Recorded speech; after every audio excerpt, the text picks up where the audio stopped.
I want to take about 10 minutes or so and kind of give y'all an update of where we're at on the capital campaign. It's been a little while, probably about 6 months, I guess, since we really gave you an update.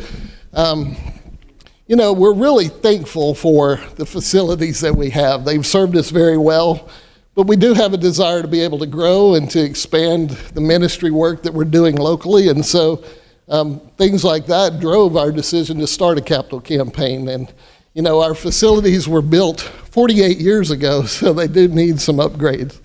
So just to kind of give you a review for those of you who may be new, how did we get to where we're at, right? Back in 2019, actually probably before that, the elders were discussing the needs and how we take care of the facilities and things like that. In the fall of 2019, the decision was made that we were going to move forward with the capital campaign. Now, we didn't have any experience running a campaign like that, and so we set a goal, what we felt was a good goal for this church of just a little bit south of $1 million. I think we were looking at somewhere around $800,000 to $900,000 at that time. So we began to interview some companies that specialize in capital campaigns, and after several interviews, we selected a company called Clote and Associates. And some of you may remember Tom McAtee. He worked for Clote, and he came here. He was working and worshiping with us for about 3 or 4 months, I guess. So then as we began to have discussions with Clote and with Tom, we ended up, they felt that a comfortable goal, or I guess it was a stretch, but a goal that this church could definitely attain was about $2.5 million. So after talking with them, we expanded our vision of what we saw here, and we set that as our goal of $2.5 million. And it was a 3-year goal that was going to be done through pledges. And in the spring of last year, we began our Vision 2020 capital campaign. So what was the $2.5 million breakdown? Just a reminder for some of you, but first of all, we said 20% of everything that we raised was going to go to missions and local outreach. So if we raised the $2.5 million, that would be $500,000 for missions and outreach. So if you haven't figured out between Mission Sunday and everything else we do, this church is serious about outreach and mission work. We set in that goal was $1.2 million for new classrooms and offices. That was going to include, I would kind of call it a wing or an addition on the front of the building that would have new classrooms, a children's auditorium, and then there was another wing off of that was going to be new office spaces, which would allow these offices to be converted into some other classrooms. And then we said we needed $800,000 for us to renovate what we currently have, repair the roof on the auditorium. Sometimes when we have really bad rain, the rain builds up around here and the water seeps up through the floor. We need to renovate the brick house. The brick house was built for $4,000, 1959, I believe. So it's in need of some repair for sure. It's been renovated, but it needs major overhaul. So our youth deserves that. We need to expand the kitchen, the pantry, storage areas. We wanted to update classrooms. We wanted to make sure that the foyer, the restrooms, even the exterior were all updated. We want to make sure that we have a safe worship environment, a safe and secure facility.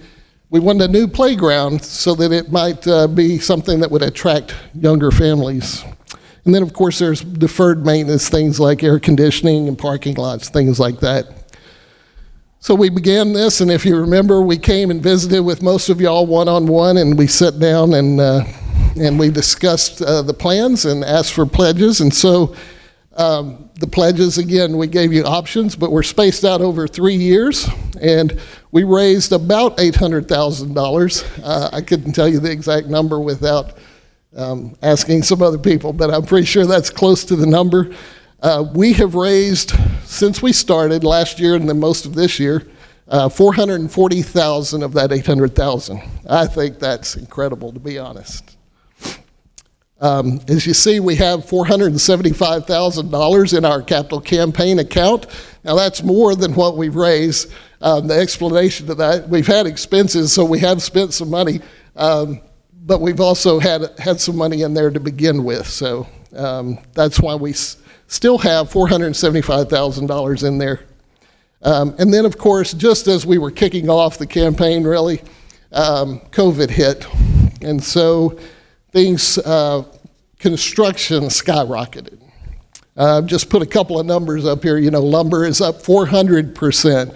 Cost of plumbing is up 175%. So a project that was projected at $2.5 million is now looking at $3.5, maybe $4 million if we were to continue and just jump right into it. And so based on these increased costs, and then you couple that with the pledges of $800,000 against the $2.5 million, then obviously there had to be some adjustments made to our vision. So we looked at a couple of different things. One was we didn't think it was viable, but we said, let's go to the bank and talk to them and see what our loan options would be to make up the difference. And I can tell you that that's not feasible for this church right now. It doesn't mean we might not take out some smaller loans for particular projects if we got to that point where we needed it. One of the things we definitely want to do is be able to do things in a manner that as funds do become available, we're not going back and redoing. We would still love to be able to add on the new classrooms, the new office space, but right now at this time we're not going to be able to add those. But we want to work in a sensible manner so that we could add those at some time in the future. So we have some new prioritized needs, and these are the order that we prioritized them in. The elder said, first of all, we want to build the playground still. We want to move that playground to the front of the building, just like we had discussed. There'll be a controlled access area up there. We need to remodel the brick house. That's definitely on the list. We need to remodel the restrooms, and we need to bring them up to ADA compliance. We need to lower the baptistry, and in order to do that, obviously we're going to have to reconfigure the entire front end of the auditorium here. We want to make sure that our children's ministries are being conducted in a secure setting, and so we need to make sure that we're taking care of that. And then we do need to update the facade of the building. I don't know how many times I've been told by people that I drove by there and never even realized, I drove by it every day on my way to work, never realized there was a church there. So sometimes just changing the street view can go a long way towards catching some people's attention. I think once we get them in the doors, we can work on their hearts for sure. We also identified some maintenance issues that need to be taken care of in no particular order, but functioning exterior doors. A lot of our doors were getting pretty cantankerous about locking and unlocking. The parking lot obviously needed a lot of work done to it, the auditorium roof, and any internal water damage up in the ceiling. We need to take care of that.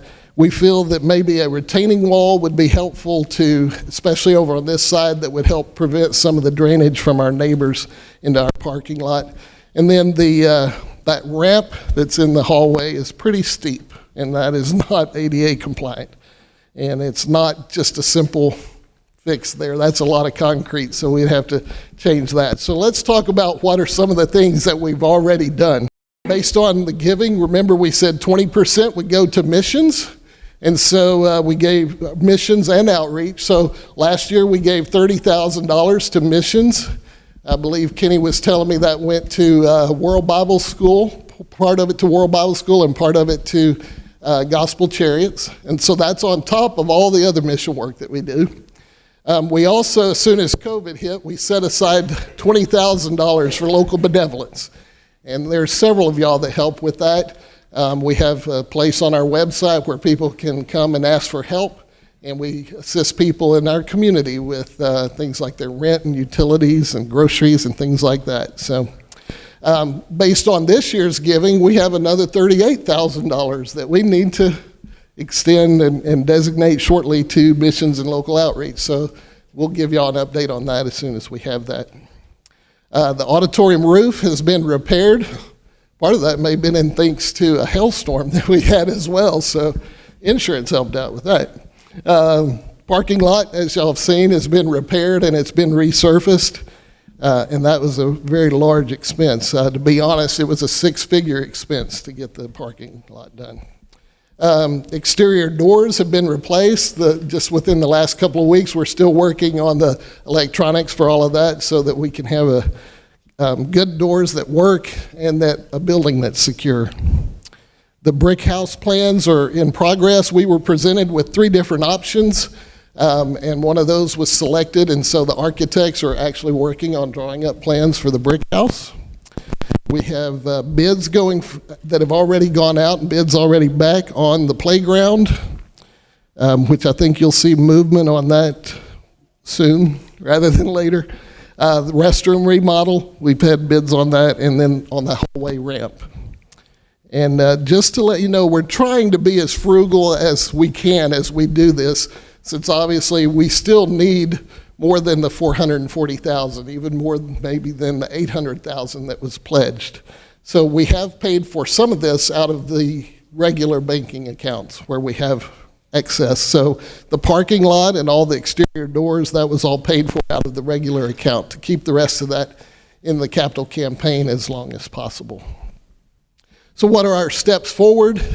One, we need to tell you how much we appreciate the contributions that y'all have already made and the pledges that y'all have held to over the last couple of years. The giving at this church, I know Nathan talks about it a lot, but it blows our mind that on top of the regular giving that you give, on top of the over $49,000 that you gave on Mission Sunday, on top of all the time you give and the other things that you give to, and people that buy things out of their own pockets and things like that. On top of all that, y'all have continued to give your pledges for the capital campaign, and we can't say how much we appreciate that.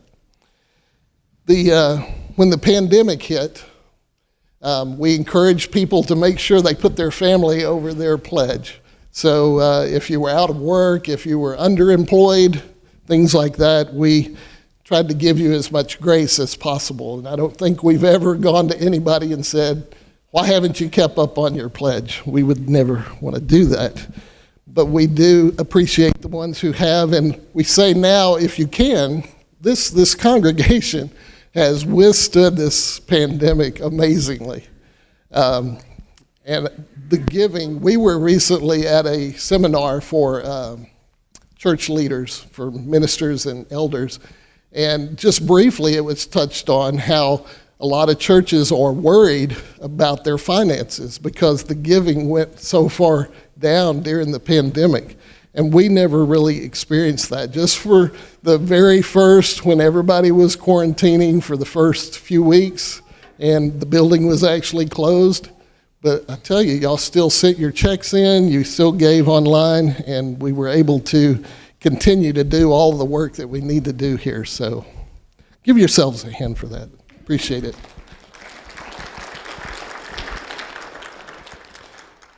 If you have any questions about where your pledge stands, how much you've given since the campaign started, feel free to grab any one of the elders. We don't have it immediately at our fingertips, but we do have that information that we can get to you easily to let you know where that's at. For those of you who have been placed membership here in the last couple of years and aren't even aware that we were in the middle of a capital campaign, we will be having a meeting in January. I don't have a specific date for that yet, but we'll be planning to meet in January to give y'all more detail on what you can do to help with our Vision 2020 capital campaign.